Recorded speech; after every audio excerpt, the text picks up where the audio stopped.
KVN Gowda, who doesn't know the year of her birth but believes she is more than 80 years, has devoted her life to transforming vast swaths of barren land in her native state of Karnataka, in southern India, into dense forests. Not only India, she had walked for miles deep in the tropical rainforest, carefully cutting healthy branches from hundreds of trees and replanting and grafting them. Her eyes lighted up when she talks about rare seeds and saplings. And when she dies, she would like to reborn as a big tree. Tulsi Gowda has spent most of her more than 8 years planting and nurturing trees in the south. During their long trips to forest to collect firewood for her family, her mother taught her how regeneration is best done with seeds for big healthy trees. When she was a teenager, she turned a gutted landscape behind her family houses into a dense forest. Tulsi Gowda expressed, the best death would be under the shade of big tree with huge branches. I like them more than anything else in my life. Mrs. Tulsi Gowda, who worked for 48 years in the government nursery and retiring officially in 1998. Tulsi Gowda continued to work there for another 15 years in full-time advisory role and still helps out.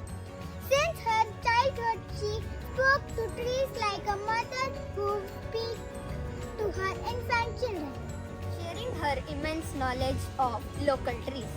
Even as a child, Mrs. Tulsi Gowda, who never learned to read or to work, reversed to the stripping of local forests by replanting trees. The Halakki Vakkaliga's population about 180,000 was never given scheduled status.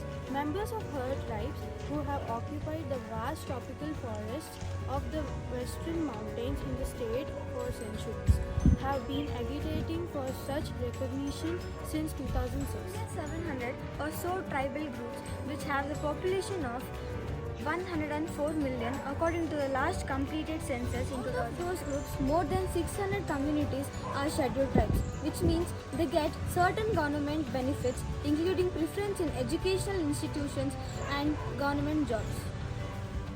In 1983, a top Indian forest officer, Adugodi Nanjappa Yellappa Reddy, arrived at a government nursery in Karnataka with a daunting task to reforest large portions of land in the area.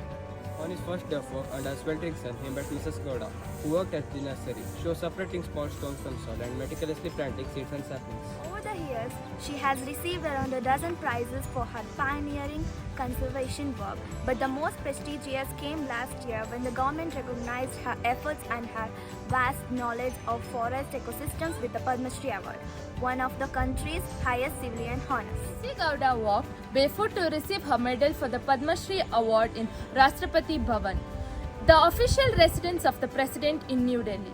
Throughout her life, Tulsi Gowda said in the interview, she has walked barefoot and never worn shoes, not uncommon for members of her tribal community.